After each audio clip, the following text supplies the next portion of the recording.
Yesterday, a tragic school shooting in Colorado took place. The 158th act of gun violence within an American school in 2025. You probably didn't hear about it though, not just because the 10th of September 2025 was potentially the most insane day for world news ever in history. No, it's actually just boring. It's not a big deal. On average, every single day in America, a gun is fired within school grounds. Every single fucking day. Now, some American politicians are kind of okay with this. A few kids dying is a small price to pay if it means I get my very own gun. Just like how a few kids getting trafficked and on an island is a small price to pay as long as I get my money and my elite connections.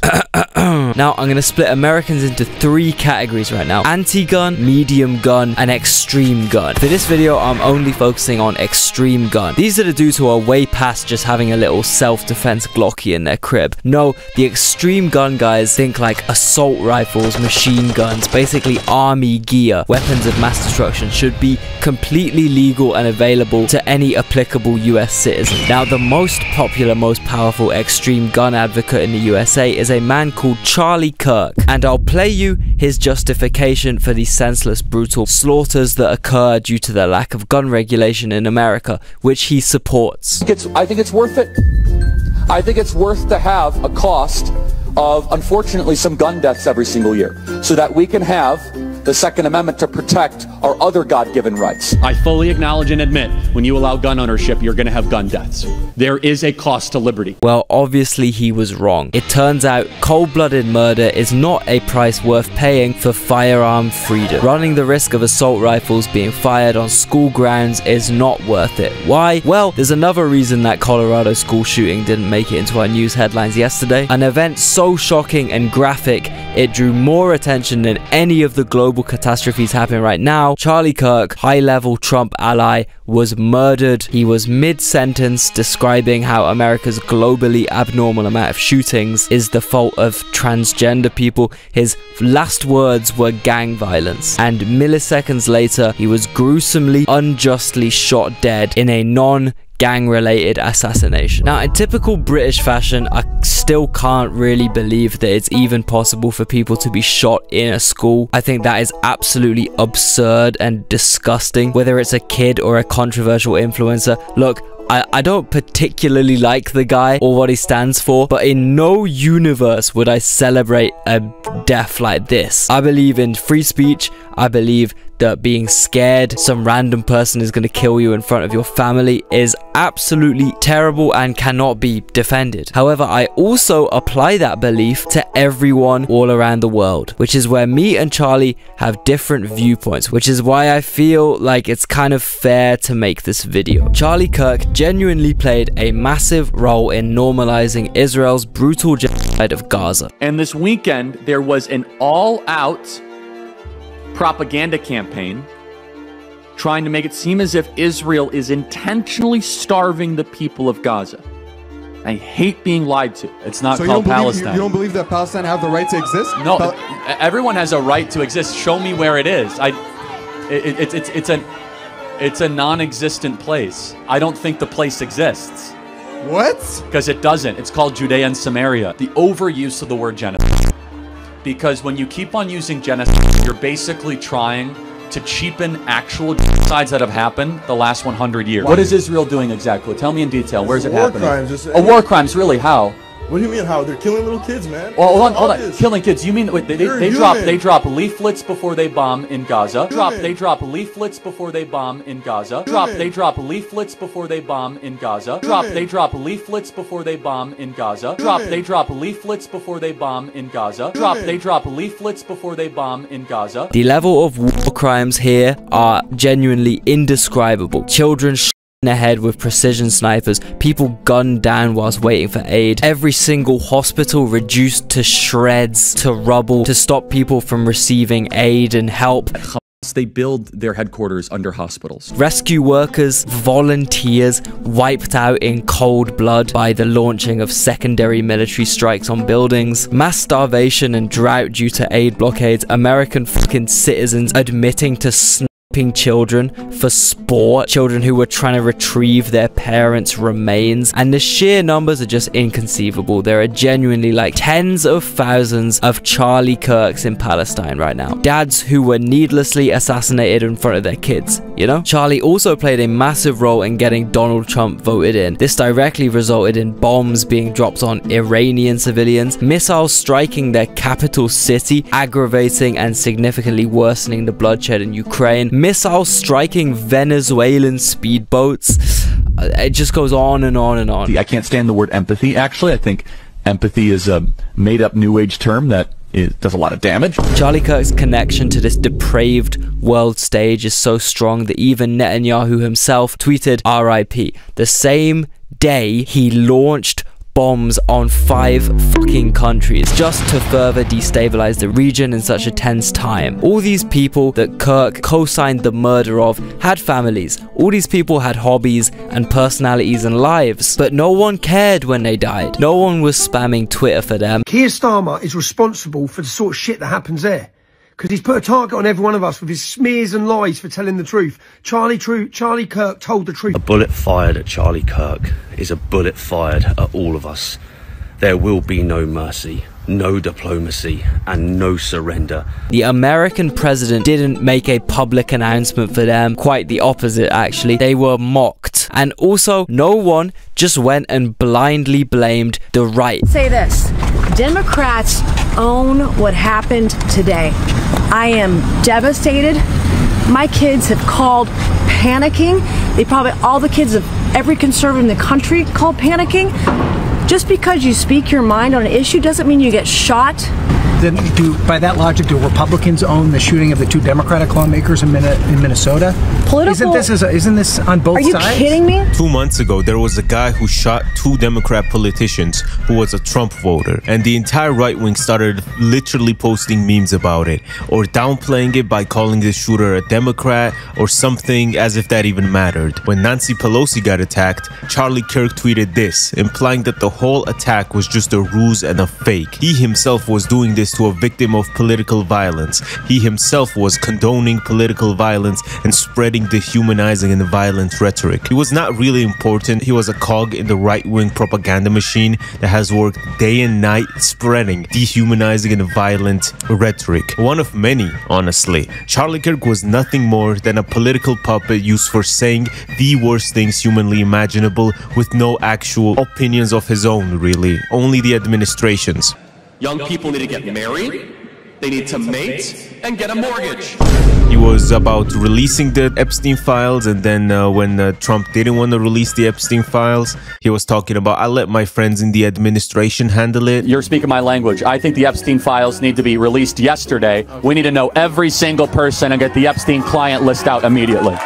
Honestly, I'm done talking about Epstein for the time being. I'm going to trust my friends in the administration. I'm going to trust my friends in the government to do what needs to be done, solve it, balls in their hands. I trust my friends, Kash Patel, Dan Bongino, my friend Pam Bondi, all these guys. I'm going to, Todd Blanche, I'm going to trust them to solve it. Which is more important than ever right now, because as I speak, a new piece of evidence has just leaked. This is a photo of Jeffrey Epstein holding a big novelty check signed from him to Donald Trump for the price of $22,500, and he stood next to a woman and a Mar-a-Lago member. But apparently the caption on this photo, which was written by the Mar-a-Lago member in the middle, reads, "Jeffrey showing early talents with money and women, sells fully depreciated," redaction, "to Donald Trump for $22,500. Bro, yeah, I think I'll just leave that up to the administration. I think I trust them with this. Charlie Kirk was an integral piece of the operation to cover up Epstein and all the elites involved that he bootlicked. Above that, he was advocating for ruining millions of people's lives by either deporting them or killing them. What happened was an outcome of dehumanizing people and normalizing hatred. When people advocate for ruining millions of lives, such as how he was making fun of Ukrainian Ukrainians and Palestinians for dying when they are both being attacked by a genocidal maniac state, and you take the side of the genocidal maniac state. It's not good. You should not have started dehumanizing people like this, because it never ends well. When public figures like Charlie Kirk spread dehumanizing rhetoric,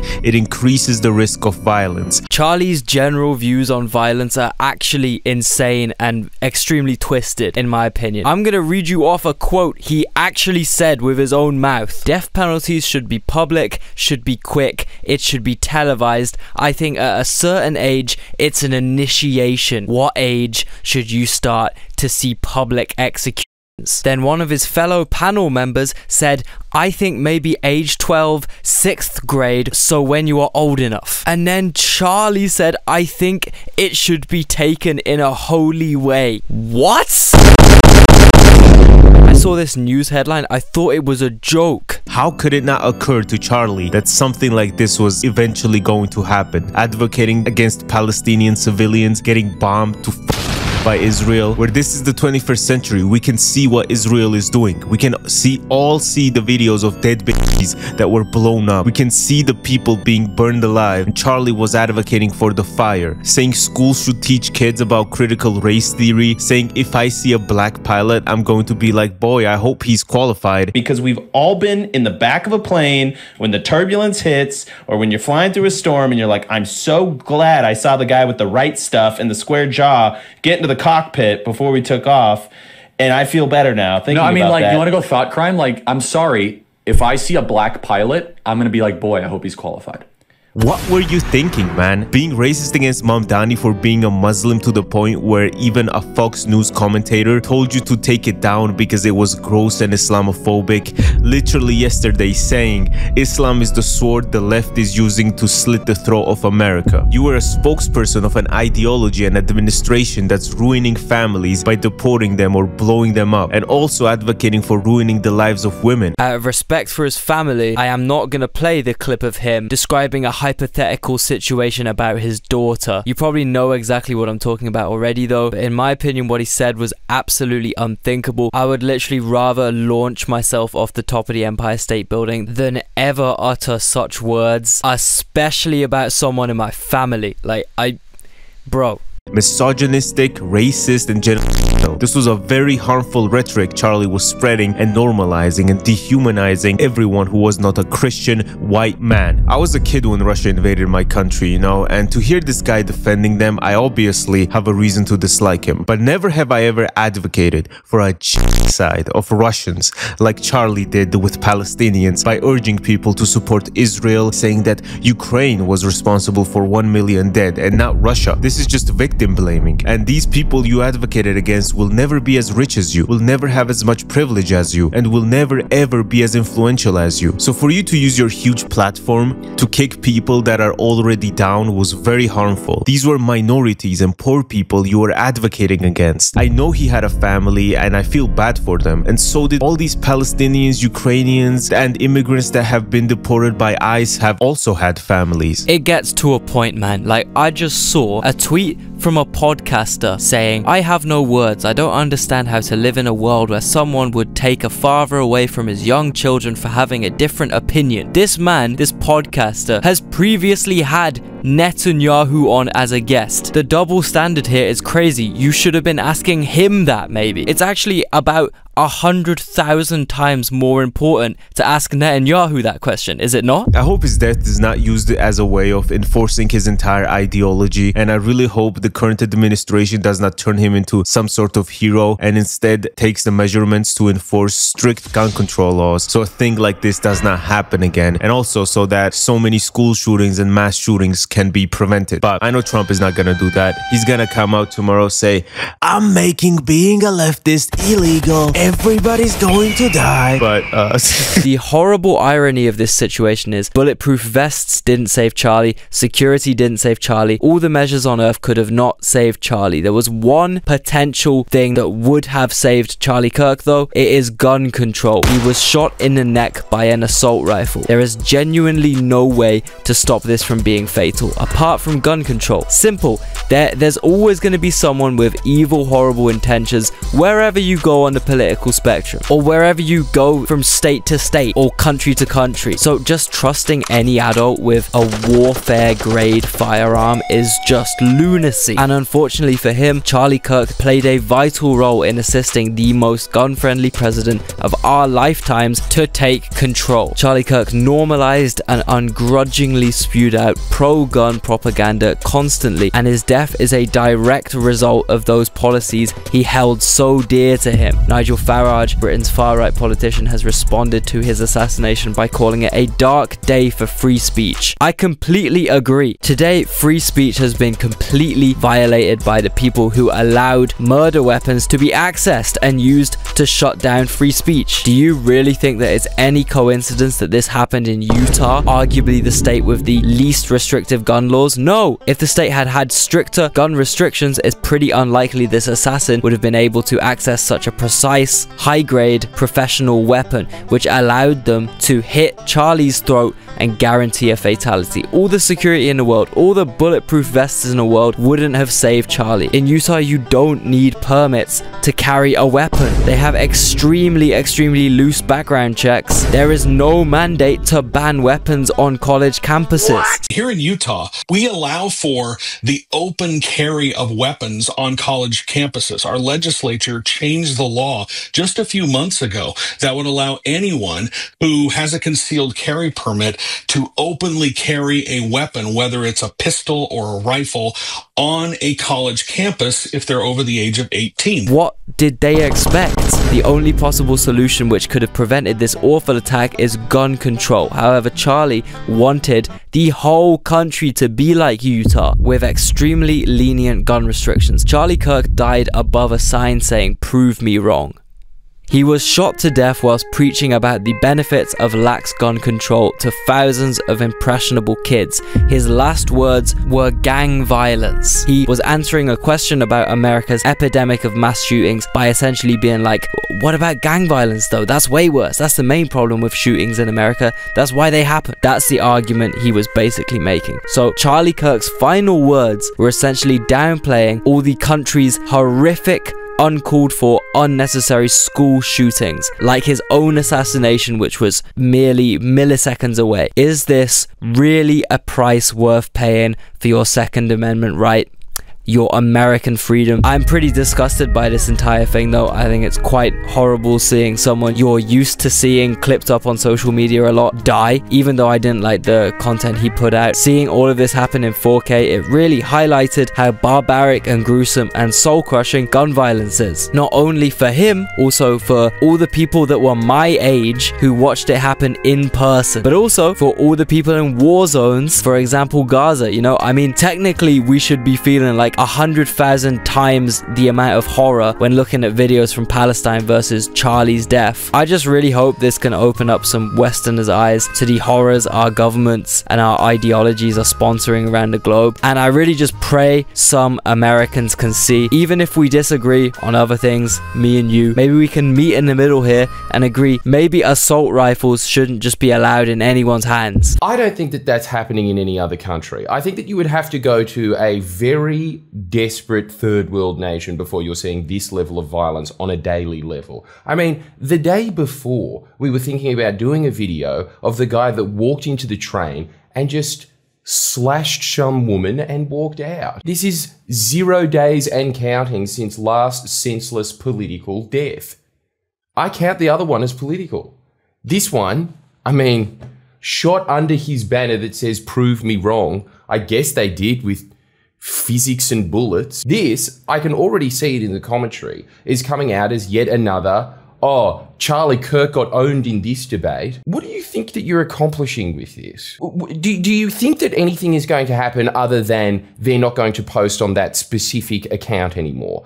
Another Charlie Kirk will rise, I can assure you. This is very much like having an issue with McDonald's and going out and shooting Ronald McDonald. You don't think that they're just going to say, oh, okay, we'll get this guy in another suit and put another one there? Firearms need at least some level of restriction, man. Getting almost decapitated with precision by some random person is the most insane, nonsensical fear that people have to live with. Like, why? No one should ever go through that, and I maintain that view, whether the victim is some influencer I really disagree with, or if it's 20 school children with a mentally troubled classmate, or if it's 2 Democrat lawmakers, or if it's a Palestinian child. That was gonna be it. That was my big finale, but I'm just reading now as I speak, they found the culprit. Ladies and gentlemen, we got him, and apparently his dad snaked him out to the police as a favor to God, which is so crazy. Another crazy thing about this guy, I don't think he looks like the kind of dude to be in a gang or to be transgender. All I'm saying, bro. Anyway, if this video came across quite hurried, it's because it was. I gotta say a big thank you to my good friend Gatsu and my other good friend Caffeine, specifically this Syrian coffee shit. Both made this 48-hour turnaround possible. It still cost me about 2 sleepless nights though. And I don't know if you noticed, but I spoke about that one geopolitical situation which weirdly doesn't perform too well on YouTube throughout this vid, the danger zone of YouTube. So guys, I would really appreciate a little like, a little comment, hit any of these damn buttons, bro, and you can help this video flourish in the algorithm, and I'll give you another reason to subscribe as well, okay? My big goal is to ratio Netanyahu by 10x. I mean, look, if you made it to this point of the video, it means we probably collectively share a hatred for this man, so let's defeat him together. And also, my final nugget of wisdom for you guys, yeah, are you a musical genius like this man Charlie Kirk? Modern music is complete filth and garbage. Anything that has been published in the last 10 years. Well, if so, have a listen to this outro music, man. I'm putting you on, but most importantly, stay safe, guys. Peace.